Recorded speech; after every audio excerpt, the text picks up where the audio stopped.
Mr. Chairman, dear guests, on behalf of Febelfin, it's an honor and a true pleasure to open today's session.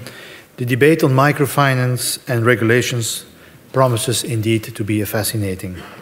En ce moment, le secteur financier est sans conteste en train de vivre une véritable révolution conceptuelle qui l'entraîne, espérons-le, vers un modèle économique plus durable. Le secteur se trouve en effet confronté à des défis majeurs, tant dans son domaine de fonctionnement que dans le rôle clé qu'il joue dans l'économie. Comment résumer ces défis?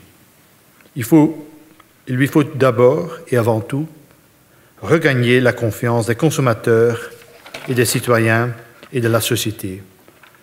Le secteur doit aussi réagir constructivement à la vague d'initiatives, certains disent même l'avalanche d'initiatives, visant à réformer la réglementation et le contrôle du paysage financier au niveau national, européen et international.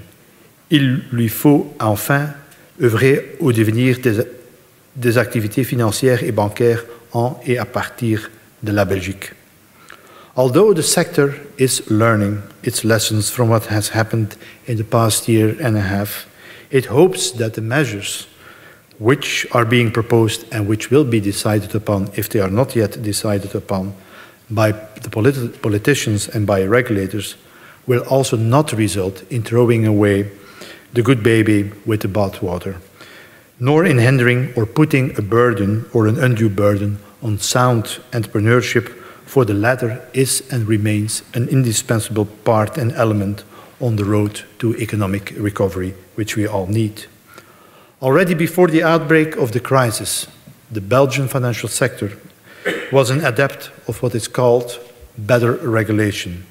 It will continue to make a call for such better regulation and supervision that clearly addresses the defined needs, meet these goals in an efficient and effective way and manner, and is regularly being assessed in order to check their impact and efficiency. Better regulation should also be based on the principle of proportionality, whereby size and risk profile are taken into account, and should also take into account the impact on the economy. All of what is said above is valid for the financial sector in general. But it may, and I do say may, also be the case for microfinance.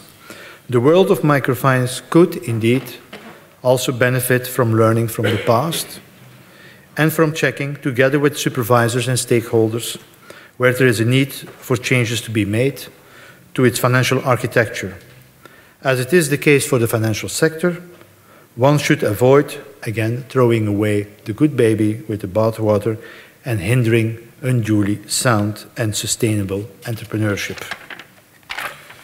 Nous sommes très honorés de l'invitation qui nous est faite de contribuer à l'événement qui nous réunit, tout comme nous sommes partisans d'une relation aux consommateurs basée sur la confiance, comme nous sommes favorables à ce que des ponts soient jetés entre les communautés et convaincus de la nécessité et de promouvoir les activités financières en et à partir de la Belgique.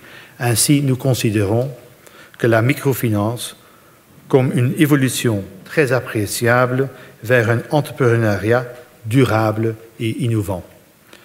Cela étant dit, je voudrais céder maintenant la place à un expert de haut niveau, M. Eric Ekoué, jusqu'à peu contrôleur général et rattaché au gouverneur à la West African Central Bank. M. Ekoué possède une large expérience dans de multiples domaines, qu'il s'agisse de la réglementation financière, de la coopération monétaire subrégionale au développement, de la gestion et de l'évaluation des projets relevant de la microfinance, ou encore des aspects liés à la supervision et au contrôle. By means of introduction, we could put forward the following question: whether the current crisis creates the same kind of challenges and opportunities for microfinance and microcredit as it does for the entire financial sector. Personally, I think it does to a certain degree, but in other aspects probably not. but I'm looking forward for all of you to be hearing Mr. Ekoué's views on this topic. Although I have to apologize, but I got an invitation to attend another meeting, and so I'm called away by Le Fait du Prince. Mais Monsieur Ekoué, la parole est à vous.